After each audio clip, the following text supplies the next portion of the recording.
All right, welcome everyone. We had some technical difficulties, but we are back. And we have special guest Sandra McKechnie that's going to be joining us today. I apologize if I'm super red. We were just outside doing donation drop-offs in Brampton, so I'm still warming up a little bit. But just waiting on Sandra to join us. Hi, Richard. So I'm just waiting for Sandra to join us, and then we'll get started. And we're going to be talking about double consciousness. So Sandra actually asked me to play a video prior to having her on, just to give you an idea of what double consciousness is. So I'm going to see if we can flip the screen. How do I do this? Flip. That's not going to work. So we're going to be talking about the dichotomy and duality of two nations, and it's going to be by Sandra McKechnie. So I'm looking for Sandra to join us.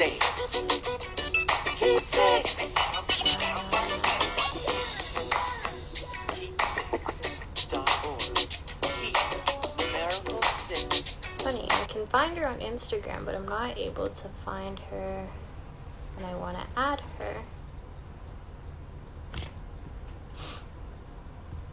Rich, if you don't mind, can you actually just give Sandra a call and ask her to jump on the live? Because I'm not able to send her a request to join for some reason. I think I can only send it to people who are actually watching. I can't send it to someone who's not watching. Happy holidays, everyone. So we've got Sandra McKechnie who's going to be on. We're going to be talking about the concept of double consciousness. Double consciousness pertaining to the thought process of looking at things from two perspectives or from two nations. So from that of the assimilator as well as from that of the assimilated. So Sandra's going to be going into a little bit more depth with regards to what double consciousness is. I do just need her to jump on the live. I'm only able to request people to come on who are actually watching the video. For whatever reason, I can't request someone who isn't watching. So that's double. No. So we will be starting fairly shortly.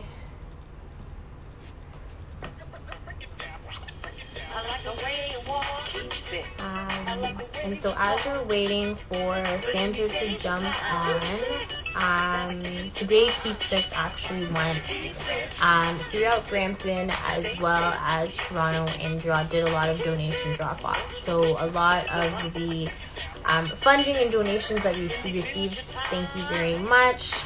There we go. A lot of the donations that we received, you'll actually be able to see where those went, to who they're helping, what communities they're assisting. So very excited about that. Hi, how are you? Can you hear me okay? I can't hear you.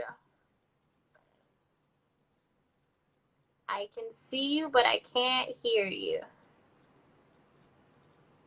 Maybe let's pull the headphones. I still can't hear. I'm not getting any sound. No, not yet.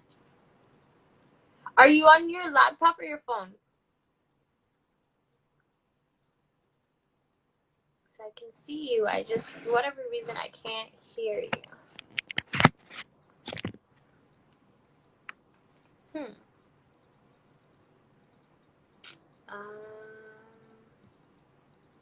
No, I can't hear you. I can see you, but I can't hear you as yet. Are you connected to like a Bluetooth device or anything like that by chance? Maybe. It's the age of technology. There's so many. Takes a while to get used to it. Let's see. Because it should be just like going on Facebook Live. Reconnect. Oh, yeah, we could try that. Okay, let me disconnect you and then re-add you and see if maybe that works. Let me try that and see. Okay, so let's see. Apologies for the delay. Just trying to get through some technical difficulties. All right, so there we go. Send request. Let's see if this goes through now. There we go. I got it now. Yes. Oh, yeah. We're good. We did it. We did it. How are you? I'm doing well. How are you? I'm good. I'm a little bit cold. I was saying, I just came in. We were out in Brampton, doing some donation. They did like a drive-through basically at one of the local churches. Right. Because they can obviously, with COVID right now, we're not able to actually mingle. So a lot of the community members drove through and kids were gifted with toys or gift cards and what have you. So I just got inside, so I'm a little bit cold, but I'm good. Wonderful. It took us a little time to get together, but we're here. Exactly. How are you? I'm doing really good. I'm so glad for the opportunity to come out here and just connect the six.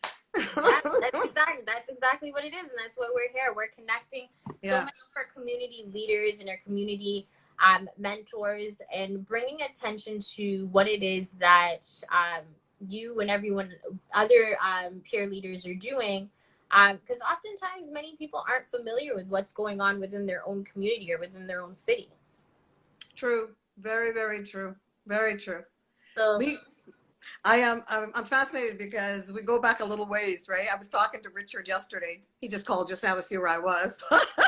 IG is not my thing, but it's got to get to be my thing because I got to get some stuff out there. But we go back a little ways. The first one he did, I was there. I didn't know much about Richard, but my facilitator and she actually means a lot to him and him to her because, well, she actually was the catalyst in giving him that first beginning, and he's extremely grateful. He's a great guy. Love what he's doing. So I'm telling everybody tonight, plugging, sponsor, donate. I did myself, okay? So I would really love people to do that. It's an amazing work that what he's doing. It really is. Thank you. And we couldn't do it without the collaboration of those within our community as well, like yourself. And that's why I'm so excited to be able to have this opportunity to really speak on what it is that you do within the community and bring attention to something that not a lot of people are very familiar with. Absolutely. So first off, why don't I give you some time just to introduce yourself to those that are to our viewers, just in terms of who you are, and then we can go from there. Sure. My name is Sandra McKechnie. I acquired that interesting name through marriage, but that's a whole other story. But anyway, I was singing and speaking for years, doing gospel, doing all this stuff, doing some TV, doing some stuff in the States. Really loved speaking and all of that. And so anyway, years later, I bumped into a little video by Dr. Joy DeGruy. She's out there on Facebook doing her thing as well, sociologist, social worker. Amazing. It was the video was entitled Post-Traumatic Slave Syndrome. And I thought, what is this? And of course, I had to watch it. It's like an hour and 20 minutes and change. And really, it changed my life, okay? It was rough because, when you're getting healed, sometimes there's a little pain, right? Yeah. But that video did it for me. And then I connected with, of course, W.E.B. Du Bois, social reformer, NAACP for how many years? Many years. And that's the National Association of the Advancement of Colored People. I believe it was 24 years he was doing that. He's a Pan-Africanist, total civil rights. Wow. He is a heavy hitter. His book, his work, the what's the one called? Yeah, the Philadelphia Negro and the Souls of Black Folk. If people could get a whole, you know, I put an especially on the souls of Black folk. It's a hard read, and okay, I only got so far, then I just started to look at his videos because it's heavy material. And a friend of mine heard me speaking about this so much, this after watching post-traumatic slave syndrome, which most of us have a kind of a complete disconnect to that, because you would say that to somebody, they think you're off. Like, what are you talking about? Meritocracy, right? Pull up yourself by your bootstraps. What does Kunta Kinte have to do with me today? I'm making a joke. You're young. Roots, you probably won't remember, do you? I'm an old head, give me a minute. But anyway, that connection to our intergenerational and multi-generational stuff. So here we are in the 21st century. We do this in double consciousness webinars a lot. So we're going back 21, 20, 19, 18, 17, and we're back here saying the cusp of slavery. What does that have to do with us? What did we bring back in an epigenetic way, you know, DNA? It took me a long time before I watched that video. I mean, that video was the catalyst. And this woman, I've never met her, but her work is amazing to me, Dr. Joy DeGruy. I didn't connect with the fact that that was a possibility, because we come here and we assimilate, right? So you kind of get off the boat, so to speak, and you're taught. I came here, I went into grade 3, and all you want to do is assimilate. You don't know that language, but you just, of course, you want to get along. You want to, and your parents want people to love you. And don't even think about doing this or yours. At that time, that wasn't happening, okay? You had to kind of look sanitized. But that work, when I saw the video, I understood that my life would be forever changed. I can even go through the whole thing. I started to weep. I started to cry. I couldn't believe where I was as a woman, and understanding that literally so many things that show up in my life has so much to do with the micro and macros and the internalized oppressed self that we don't really talk about, you know. So that brought it to the light for me. And yes, I still sing, I still do that. But then a friend of mine gave me an opportunity, because I was talking about this thing so much, right? This double consciousness. And I came up with it that I should call this whole thing double consciousness. 2 B's, by the way. 2 B's, right? Can you see me okay? Yeah, I can see you. Okay, so I came up with this thing, double consciousness, and my facilitator, who we've been in each other's life for a very long time, pretty solid. Our friendship was tried, but it was tried to get us here. She is an amazing facilitator, Marcia Shelton, and she is this is our 36th time going into it in January. We do it in 4 consecutive sessions, and we're going into it in January. And it's we start January 10th, 17th, 24th, and 31st, 5 to 7 p.m. That's the fundamentals. And we have an advanced caring training, I call it. So they can go to the site, Double Consciousness 2 B's, and they can check that out. But that's really how it started for me. And my whole life, well, I had to do my own research. We don't reinvent the wheel. We simply are so grateful for people, you know, like Amos Wilson, Naeem Akbar, absolutely Dr. Martin Luther King, and Malcolm X, aka Malcolm Little, aka Malcolm X. People like that have done tremendous work, that have been out here, our ancestors. This work was left for us. Now, what makes it unique is the way that we package this thing and we deliver it. And my presentations, of course, are unique to Marcy and I. So that's how this thing began for me. And it's now the compelling factor to not just stay on Facebook, but that I need to get this out there, especially in these times. Yeah. And it's a difficult time. And I think you gave me some mock-up questions, which is great, but because they all tie into, thank you for that. Yeah, no problem. They all tie into this, right? because it's, what does this have to do with now? It has everything to do with now. We are Black, brown people face of COVID, okay? There's a whole lot of pressure on us right now. And I can't even imagine what's going on at this time, but the beauty of it is when you actually come to our webinars, everybody's in the room. We got mixed race in the room. We have white people in the room. We have Black people in the room. Islam is in the room. Latinx is in the room, right? We have people going through the judicial system, people that are, right, that are going through a lot, community members that are going through a lot of trauma in their lives. We do a lot of self-care as we unpack this. We keep going back. We call it the time warp.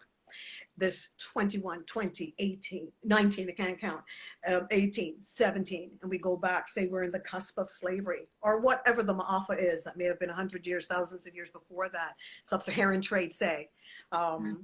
We go all the way back, right? The apartheid, right? Imperialism, colonization.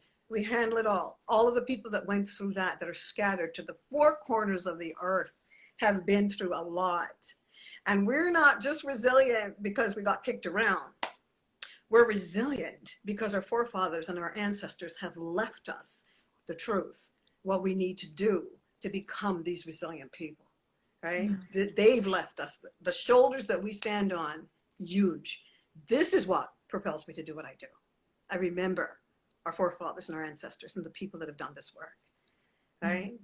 So that's where it started, and that's where we are now. This is why any opportunity is a golden one. And so the motivation for this time, Rachel, is that people would actually, what we do is, the one thing that we tout over and over in our webinars is, it is not your fault, but you can choose to do something about it. It is not your fault. Because this is the first thing, when this came to me, and my friends were, a couple of my friends were like, what is going on now? Okay. It was a bit challenging because, I've got all kinds of friends, right? But one of my white sister girls was like, what's going on? What's this about now? And it's challenging. Another white friend of mine, beautiful, loved her, known each other, long, long time. And it was hard for her till this day. This is the elephant in the room. But the compelling factor to me and others that are doing this, the show must go on. And we've got to take this thing, and we've got to take this idea off of our people that is their fault, that maybe they didn't study hard enough. Maybe why don't they earn enough? What's the problem with us? Why can't we get ahead? And in double consciousness, we steep it in history just so that we can get past, quickly get past, not too quickly, but just so we can move on and propel forward. And that is that. We weren't taught this in school, so we don't logically look at this. We don't logically look at the dominant group that they've had 3 laps. So someone's done 3 laps, right, ahead of you, and they're coming up behind you, and they're like, okay, yeah, you better take off because, you got 3 laps to do, and you still have to compete to the finish. Yeah. So that's an eye-opener, that whether or not, there's a lady by the name of Mirza Baradaran, The Color of Money, and Richard Rothstein. He's a Jew, and his book is called The Color of Law. And I love their book. Mirza Baradaran's, her tout is this: we could stop going and buying our Mocha Loca, and the Jordans or whatever, the fashion of choice. We could try to stop doing that, but that's not wealth, right? That's not intergenerational, multi-generational wealth. So it's like, give ourselves a break already. Yes. You can go forward from where you are, but know your history, your 21, 20, 19, 18, 17 history, because the answer is back there. The answer, the reason, we always say in double consciousness that the reason is double consciousness, or whatever work that is out here that people are doing. And the hope is ahead. So you've got the answer back there. We got to go look at it. Nobody wants to because we were taught not to. But what group do you know that don't own their ma'afas?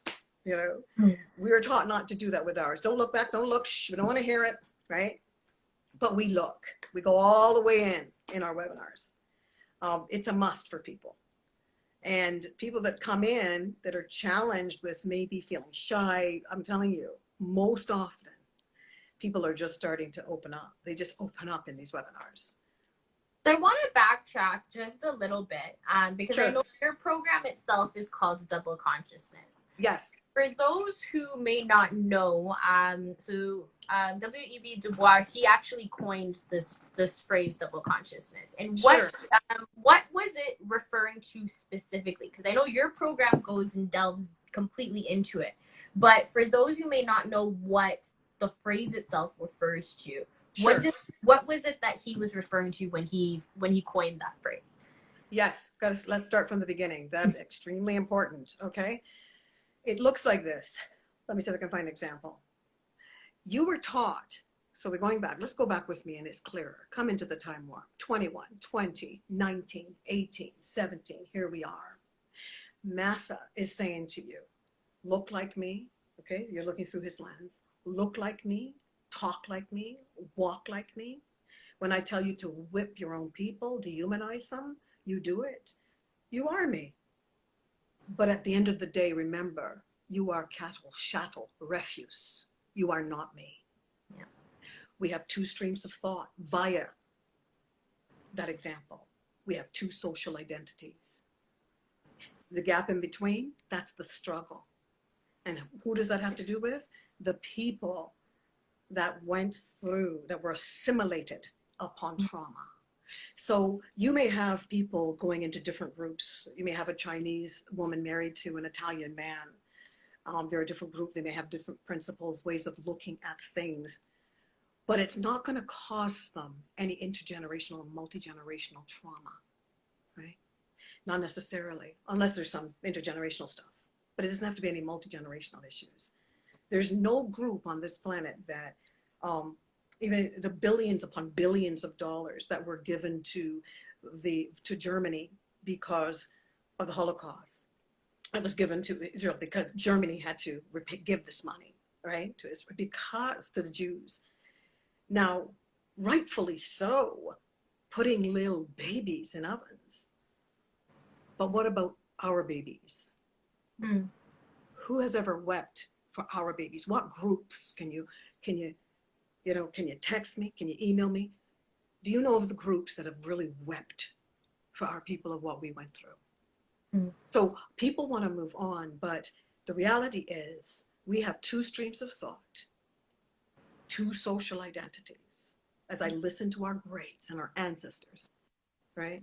As I listen to Amos Wilson, Naeem Akbar, as I pay attention to Dr. Martin Luther King, right?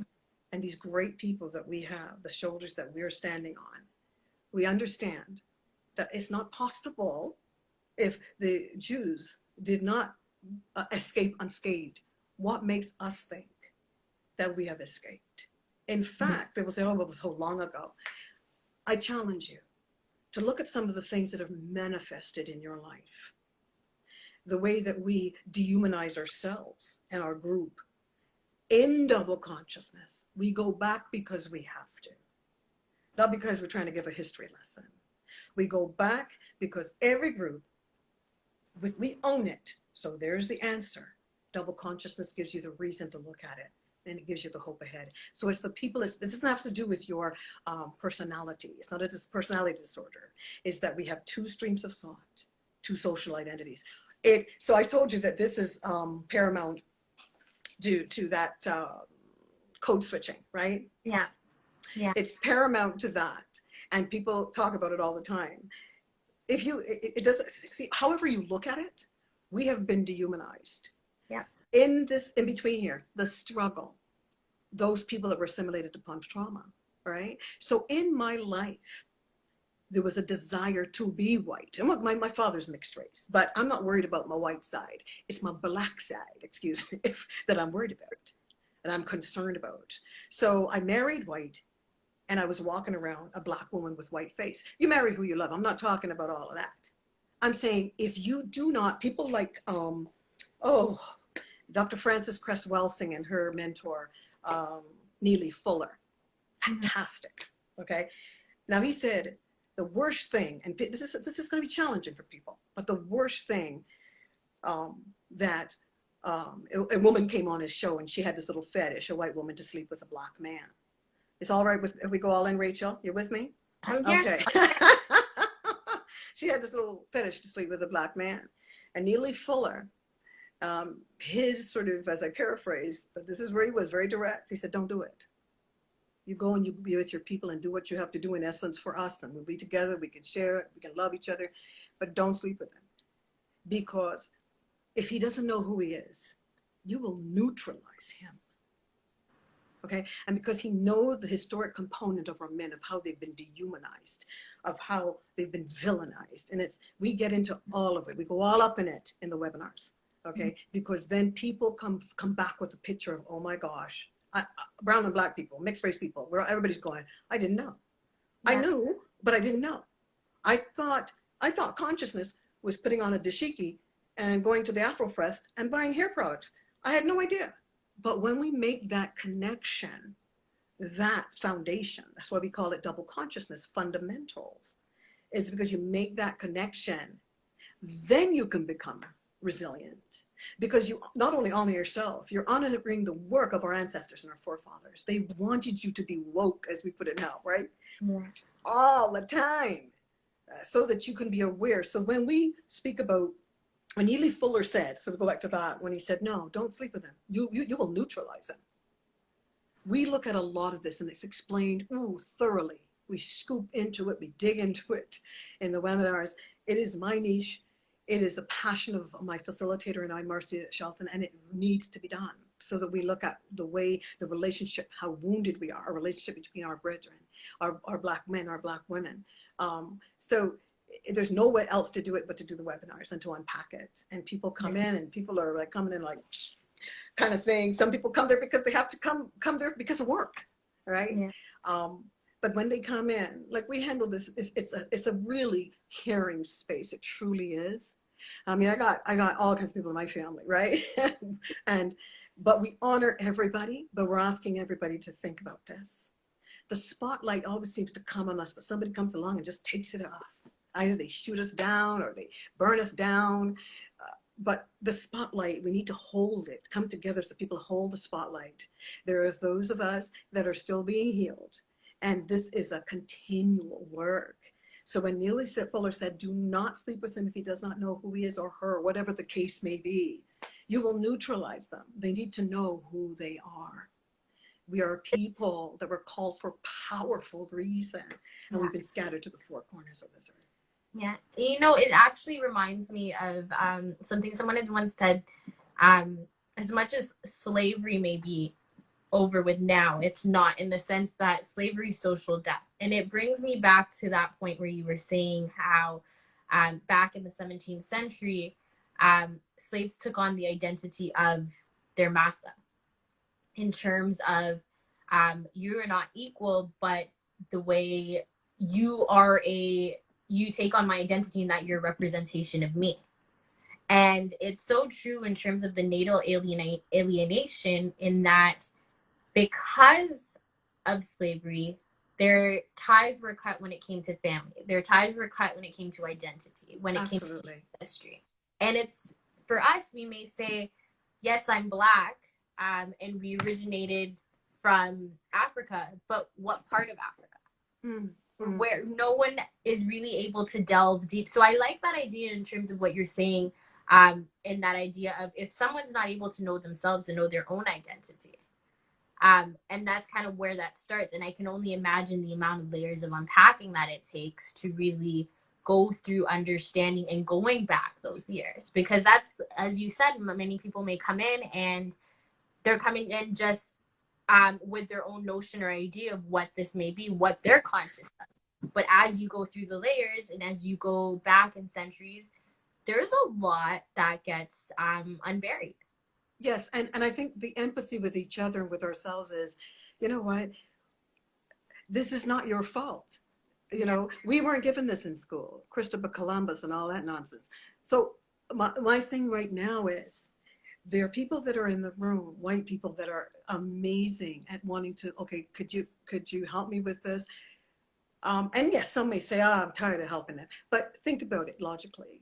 If I didn't get, there's a lot of whites that are not of the group, the 3 or 4% or whatever that mess looks like. And, you know, But there are those in our families, there are those we know, there are some, because believe me, in these webinars, I've met some that one lady said to me, white woman, this has nothing to do with me. Someone I've known and I cared for, and I'm like, I'm looking going, are you serious?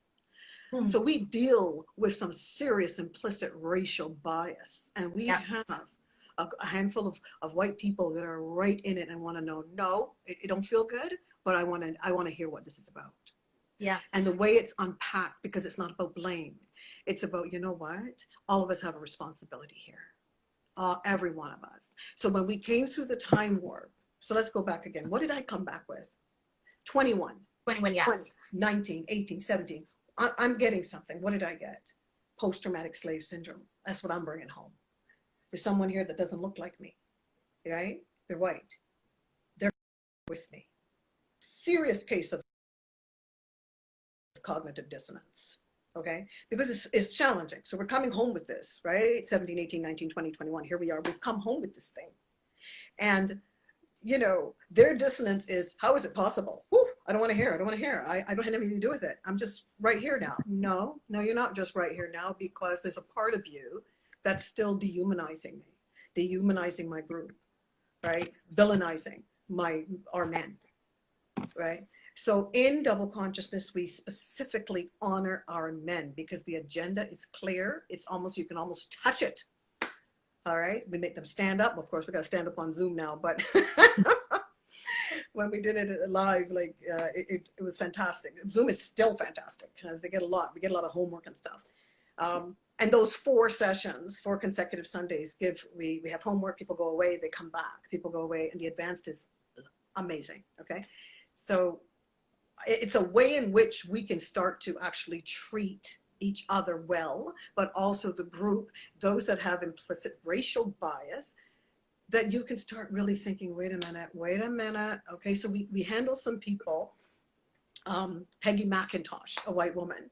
I met her on TED Talk. I wasn't there myself, you know, she's in my PowerPoint, but she said something really amazing to me. It's so the whole thing is, we back it up. It's coined in history. It's an amazing platform. But she said something that there was 9 Black women that worked with her, and they were doing a paper for her. She's a white woman professor. And these are very learned Black women that work with her. And in their paper, they said that they felt that they were abused by white women. And Peggy said that something in her just blurted out, well, we're nice enough to work with you. And she said she could feel, you know, this supremacy rising up in her. And she went home. She called out to the Most High God. And she said, if there's anything that I did not earn, anything, show me. Is there anything? Yeah, you earned nothing. She said the answer came back on the inside of her, nothing. Okay, did she get the degree? Yes. But she slid out the womb in privilege. And this is the reality. So am I blaming my sister girls for this? Absolutely not. But the thing is, once we get past the shock, like, oh, I didn't do it. No, I wasn't there. No. But you are challenged with that dissonance. You're challenged with implicit racial bias. I sit at the table with some people that literally don't recognize, because I'm fighting for my people, don't recognize that they're dehumanizing my people right in front of me. And I have to lift my hand and say, stop. You're bordering on harassment. Okay, so there's a real serious situation out here. It's not a joke. we do laugh in double consciousness. We do laugh in the webinars. But seriously speaking, we are trying to foster healing, and the allies are few and far between. I don't know what you may think of that. But to get people that truly get it, we've had few. We've had a few. For 36 times, we've had a few, and we've had a number of people in the room. It has me thinking of, like when you inherit, like if someone were to inherit a business per se, say their parents left them family business, you inherit the good stuff that comes with that business, but you also inherit the debt, the possible lawsuits, and everything else that you never asked for but came with it. And great analogy, hon. And so when you think of it from this aspect, you may not have you didn't found that business, but but you have everything that comes with it, and you're now responsible for that. And what you do from there determines the future, right? So in this aspect, these people may not necessarily, they obviously didn't found, they're not one of the founding fathers. Yes. But they claim the right, they claim the rights of the country. And with that now also comes the responsibility of what had happened in the past. And it's acknowledging that. As much as you say now, they may say, well, that was how many years ago, it had nothing to do with me. It's acknowledging the fact that there's a certain level of responsibility and owning up to that and going forward from it. Absolutely. And, you know, we have people like Thomas Jefferson, third president of the United States. And because we're in Toronto, sometimes we think we don't get affected. I'll tell you, we are borderless when it comes to how this whole world looks at our brothers. Okay, we are borderless. Remember that. So if you cross the border, you're not going to have something on your shirt. I'm going to have my white grandfather on my shirt going, look, you know, my father's mixed race. Or you cross the border and people are going to have, no, oh, don't touch them, right? Don't, don't throw them to the ground and zap them. Yeah. Don't throw them up against 2 tons of steel. Don't kill them. Don't put your knee on their neck because they're from Ontario, right? So we get this misconception. We just sanitized over here. It's just a little more sanitized, right? So there are people like the third president of the United States that was clear that we smelt bad. We were orangutans. We're like monkeys. Carl von Linnaeus, Johann Blumenbach, these heavy hitters, hello, that classified us into races. Now, this stuff we need to know. We need to know this because then we understand why we behave the way we do. You know what I mean? It changed my behavior about myself. I've made some camaraderie. One thing we do in our webinars is we hug up. We hug up ourselves now. We used to hug each other last. Now we hug up and love up ourselves. And that's what we need to do. But first, understand why your behaviors aren't changing, right? Understand what this internalized oppression looks like so you don't pass it on. This is our big objective, is not to pass this on to the next generation. And we have mixed race people that I really had to have a look at mixed race people in one of our sessions, a young woman. She said, you know what? We have some real serious problems as well. And people seem to leave us out. Yeah. So we spent some time on that. I had another beautiful lady, a friend of mine for many years, that said the same thing at one of ours. And yeah, there's a lot there that need to be unpacked as well, because they have to choose, you see. So I don't know if you know anything about that for yourself. Like people sort of make you choose. Now it's a little different, I think. People are more, young people are a little different today. But you used to have to choose. You were too white, you were too, you weren't white enough. All this colorism stuff that came into play with that. Yeah, and I think that goes back to the term of code switching. You used another term when we were talking before, in replacement, because you said code switching is like a new terminology. Yeah, the two streams of thought and two social identities belong to, right? So this is where W. Du Bois was coming from. Yeah. Right. So what we say in this is we are trying to close the gap on double conscious. So we're trying not to code switch. However, when you talk about that, you also have to remember we are able to work 2 sides of the room. So when we do our webinars, we brought this to the 21st century. You can work both sides of the room. Okay, will we ever do this? Okay, and this is the sense of self. That's a complete sense of self. This is a struggle. We're not going to tell you that that's going to happen by the end of the webinar. That's not even real. But you're going to push against it. I don't know what's going to happen in 5 years. You might get here. You know what I mean? It might start to close in a little bit. Yeah. But right now it might be like this. 2 streams of thought, 2 social identities. And yeah, you may present yourself a different way. And hey, own it. What we do in double consciousness is why code switching, I don't even look at that. The challenge is this. Are you pushing against these 2 streams of thought or this code switching? Are you pushing against it to change it? That's what's beautiful about the awareness, total self-awareness. And that's what's difficult. Yeah. Is when people start to look at this stuff and we're breathing. Sometimes we ask people, turn off the camera, let's breathe. And Marcia has a way of just bringing people, whew, we're breathing, I'm breathing, okay? We finish these webinars, I gotta take a walk because parts of me are being unpacked, and it's great. And there's a lot of love in these webinars, a lot of care, right? It's a sharing, caring, very brave space for people. People start. Oftentimes, I feel like a lot of people probably don't even realize that they code switch in terms of, for example, how they act or behave or communicate with various groups. And sometimes it might be used as the phrase like, oh, you're talking white or you sound white. Absolutely. Absolutely. This is what my sister girls were saying to me Yeah. about me for years, right?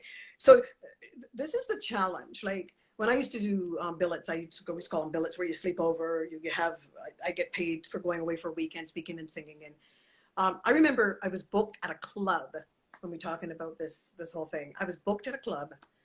Now, when I get with my family, man, when I get with my family, that's talking real biz. You know, like if I go with my auntie Sandra, you know what I'm saying? And people would think, oh, what, you got split personalities? No, that's my culture, my heritage. That's my life. But when I will go out, someone calls me for a booking. So I do this demonstration. We have a lot of people that really can get into this in our webinars. And I used to get booked and whatever. A friend of mine did this particular booking for me. I just spoke to the woman on the phone. So when she called me, so if you close your eyes and I pick up the phone and hey, thanks for calling, right? Okay, no, I look forward to that booking. I really do. Thanks very much. Did you get my package? Okay, great. And we ask people, what color might you assume that I am? What color might you assume that I am, Rachel? Right? You might assume that. You might assume I'm white. Yeah. Now, if the phone rang again, and I picked it up. Yes. Oh my goodness. You got the package. All right. Yes. You can see me next week. I'm looking forward to this thing, you know. Thank you. And I'm gone. What color might you assume that I am? Right. So there's this side that I find. And when I showed up at that booking, I did not use the Bayesian voice. I used what I use. This is how I talk normally. Right. I get with my family, and this happens to all groups. Yeah. We are different because of multi-intergenerational trauma that caused us. We're not just talking about our accents here. We're talking about every area of our life. This is what assimilation is absolutely about the sodomy that happened to our people. They called it seasoning, right? It's the dismemberment of our people. It's the hanging. Most of these hangings started after so-called emancipation.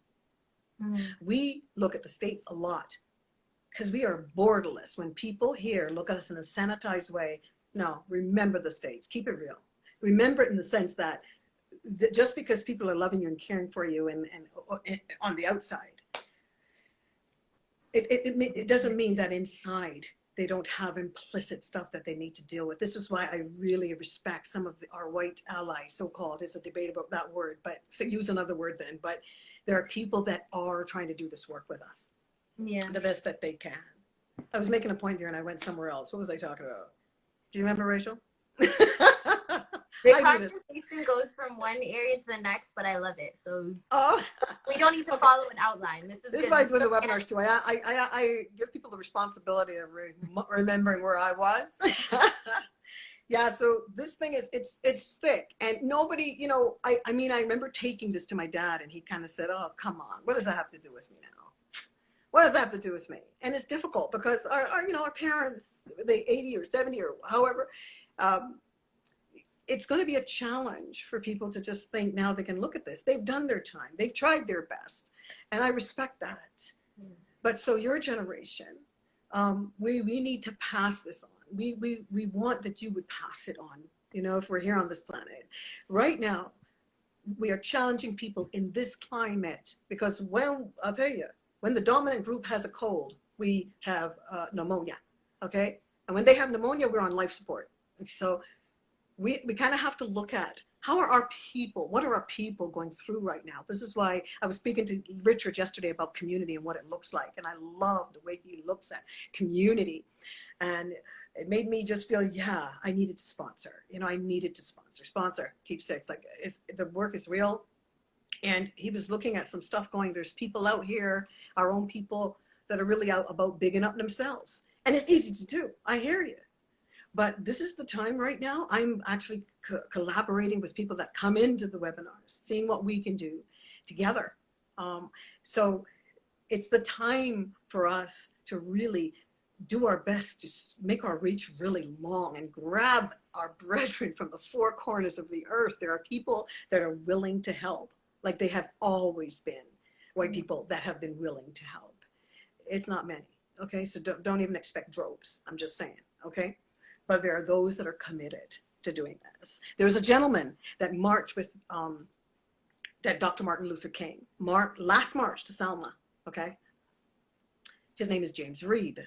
Now, James Reed, he wasn't doing this because of Dr. Martin Luther King. He was just doing it because he knew it was wrong. He didn't wake up all one morning and thought, I love black people. Love me some black people. Got to hang out with some black people. Where we can find some black people. No, he just knew it was wrong. So he did that march. And he was out there. He was having some dinner. He came out of the restaurant and a group of white men bludgeoned him to death because his hands were dirty. Dirty, dirty hands with us.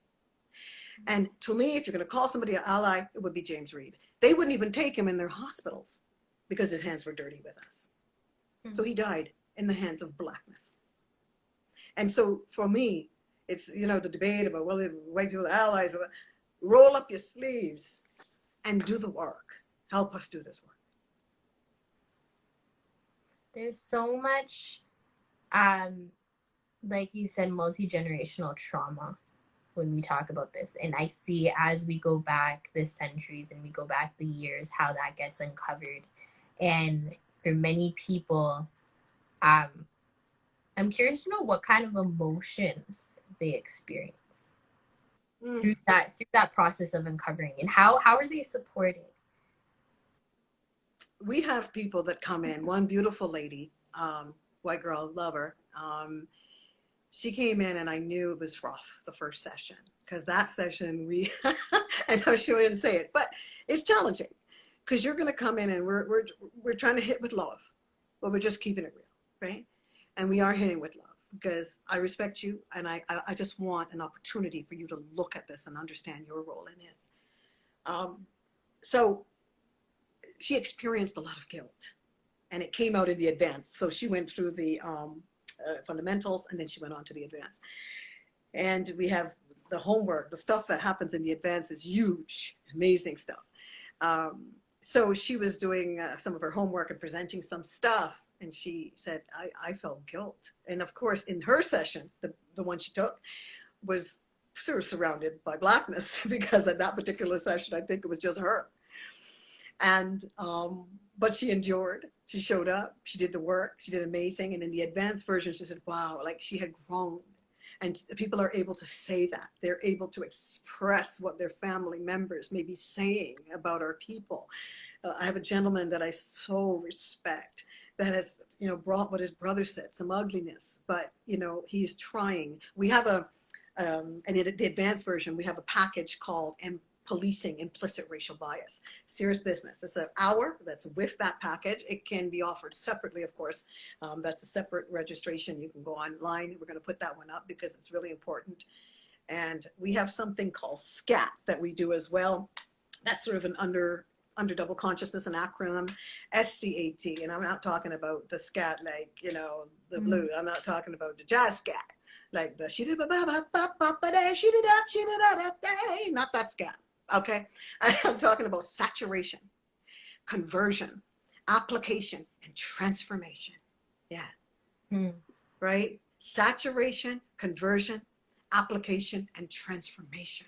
People are being transformed, and we spend time, right?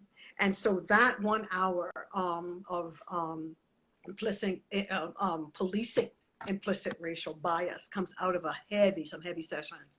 And we sit with that hour just so that people, I just hold space for them in that hour. We're presenting in the forum, in the webinars, but that hour I'm holding space because I want them. There's some stuff we go through that is fantastic. And they get the opportunity to see how they're going to police implicit racial bias, first for themselves, their family, and their community. Huge, really big. Yeah. Do you find that after uncovering, do you see some change when it comes to the language that's being used? Specifically more in terms of, sometimes we talk about how individuals may try to be more culturally compatible, for example, because they're looking at the world, let's say, from the eyes of how white people may see them, for example. And Oh, because of that, most definitely, most definitely. I have one particular lady that comes to my mind. Her and we're going to actually be doing something together coming up, two of them. And she's in the video, actually. You'll see her. Did you play the video? Did you get a I chance? did earlier, yes. Oh, wonderful. So there's a lady in there. Oh, my goodness. I'm going to out her because she's out anyway. She's great. And she says she's got this painting that she made, and she's standing there with her locks, and she says, I love my blackness. And she has changed in a way that brings me to tears. Because, I mean, this was a conscious woman. Like I said, consciousness is not putting on a dashiki. Dashikis are great. But I'm going to your local Afro Fest, right? Mm-hmm. And buying some products. It's hard work. I in my mind, sometimes I get up and I'll say, my name is Sandra McKechnie, and I am challenged with double consciousness. Yes, two streams of thought, two social identities. And this woman has honed this. She went through double consciousness fundamentals twice, and she went through double consciousness advanced twice. And the transformation in her has gotten me quite emotional. Yes, and also the other lady as well in the video. She's amazing. Well, she's degreed to the nines, and she's ready to go because of double consciousness. So the language, the attitude in the people that that are policing implicit racial bias. And it's fascinating when you do that hour with white people that are policing implicit racial bias, and you do that hour with Black people, Latinos, with people, Islam. Everybody is in the room, and they are looking at this so differently, and it's wonderful to see how they're going to navigate this policing implicit racial bias in their lives. Really, really great stuff. Yeah, so people are changing. Before we leave the webinars, people are like, oh my gosh, I love my Blackness, and they're, I love who I am. I get it. I didn't know. So we don't know if we didn't have SCAT, if it wasn't saturated and we weren't converted in school, right? And it wasn't applied in school, how can we have the transformation? So that wouldn't have happened. And is it going to happen just like that? Like we're just going to twitch our noses and it's going to happen? Probably not. It's going to take community. And that's, yeah. No, it's a process, and it doesn't happen overnight, right? Absolutely not. And I think this is why a couple of people have repeated, because some of it, yes, because usually when you have a session, like a day session, 8 hours, whatever, unless people are repeating it, learning theory, right? Unless people are doing some repeating, unless they're really committed to putting on a video, because we have a resource list that is part of our package that people can just plug in something, right? Just own your space. And there was a precious woman that came to one of the webinars, and she said to me, she married a white man, beautiful Black woman, and of course she has mixed race babies, lovely boys. And she said to me, I want them now that I know this, because she had we have a level of all of us of consciousness, right? And people know, there's a lot of people that know this stuff. But she said, I want my boys, especially after this, to marry Black. And I had to think, and I had to really think about it. And I said, if you have a good husband, he's a good man, okay, yeah? They have a right to marry somebody that typifies him. However, so you secure your boys, all right? Because they're brown, and some policemen don't care. They see the 1-drop rule, and they're going to put them up against the 2 tons of steel, okay? So you need to make sure that, because 90-something% of the time, we're being subliminally seduced. And people don't know they're Black, or they have Black in them, or they're mixed race, or right?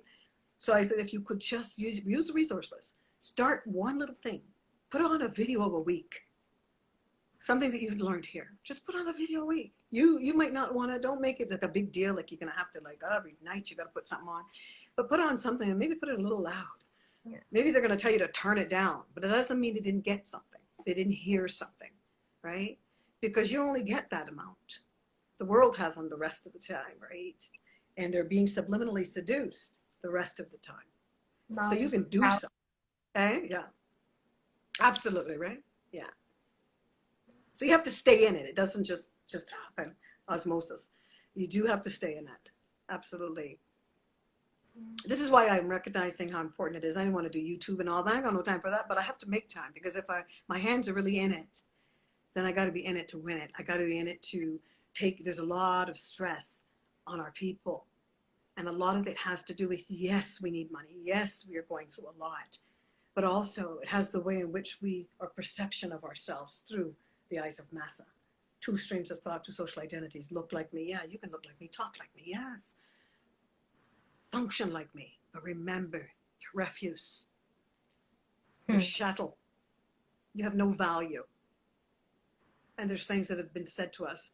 So internalized depression, of course, it's the fact that we actually buy into, we don't mean to buy into it, but if you've been assimilated for how many years upon trauma, yeah, right? And it's been repeated to you and repeated to you as time went on, to others that were assimilated before you, and then on, and others repeated to their children that were assimilated before them. So you are going to start to believe that. And you do believe it. Yes, absolutely. Yeah. And to push back against that, you know, is really great. Now, there's something that Frances Cress, may I go on for a minute? Or? Something that Frances Cress Welsing said that I turned her completely off for months.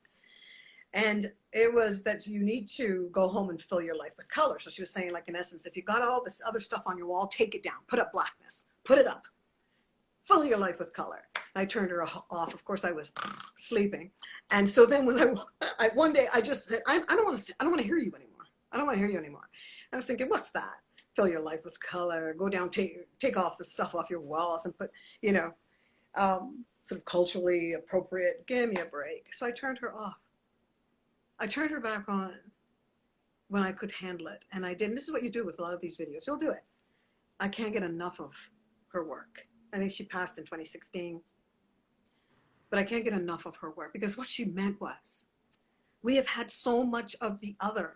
Think about it. I have a group of sister girls that we meet with. And when I started to, you know, a lot of us are trying to just stay awake. That's a real thing. It's not just something young people made up, okay? We got our forefathers and ancestors were fighting to stay awake long before awoke. So when Dr. Frances Welsing is saying that, I have a group of sister girls that I meet with. I have a white, beautiful sister girl I've known for many years. So we were asking who needs to disown things. We're going to disown this. When I say that, I mean, like, look at what you're doing with your black dollars. It could be a little thing. It could be making the choice to go down to Simone's up on Danforth to buy some ackee and saltfish, as opposed to going somewhere else, you know. So think about looking at those ratios. What are you doing with your black dollars, right? Yeah. So we were disowning certain things. And when it got to my other sister girls, she said, I don't have anything to disown. And we're like, you must have something. So then it dawned on us that, oh my goodness, this is her construct. This is where she lives. This is her culture. She doesn't have anything to really disown. And we kind of had a laugh about that, right? So it's incumbent upon us to think about, oh my goodness, what am I doing with my economics? Because we've been economically castrated. What am I doing with my academics? You know, we've been academically castrated. I mean, if we read, we'd be beaten, killed. So this stuff came through. Simple things like this came through. 17, 18, 19, 20, 21, here we are, right? So that type of thing where we were beaten or killed if we read. So we have the academic side that was castrated. We weren't given resources, even when our people could do what they could do, even when they were educated. So always had to fight for that. Economics, academic castration, psychological, political castration. So all of these things, it's amazing that we could do what we have done. We've got some people out here, right, that are extremely scholastic, educated Black people. Yeah. Okay, that are doing fantastic things. So what double consciousness wants to do, whether it's in the trenches, keep six, holding each other, going, okay, we got to do this work. Come on, somebody. So we call to task these people that really want to help us, that may present as allies or whatever you need to call them, to say, listen, what are you actually going to do, though, as you police this implicit racial bias? I want to know the do. Okay. I want to do the do. Whether it's that you show up for a video that I need you to be in, it's sort of that tangible. What are you going to do? And are you going to tout what you say you've learned that is changing your life? That's an important factor as well. Yeah. I feel like you brought us with an abundance of wealth of information and knowledge, and unfortunately time is on us, but I want to thank you so much for really enlightening us into double consciousness, because it is definitely a topic that a lot of people aren't very familiar with. If you want to just tell everyone where they can find you or where they can contact you. Absolutely. You can go to the website, doubleconsciousness.com, two B's for two streams of thought, doubleconsciousness.com. And that's where you can go. You can register there. Okay. And I'm on Facebook, Double Consciousness, again, two B's on Facebook. It'll be easy to find. And you can learn more about it there. I'd love people to register. We start January 10th, the 17th, 24th, and 31st. Okay, amazing. Thank you so much. Yeah, so I'm gonna post all the information on here, and thank you so much for connecting with us. Absolutely. If you need the information from me, just okay. I will. Thank you. I appreciate the time. Have a good night. Bye. You too.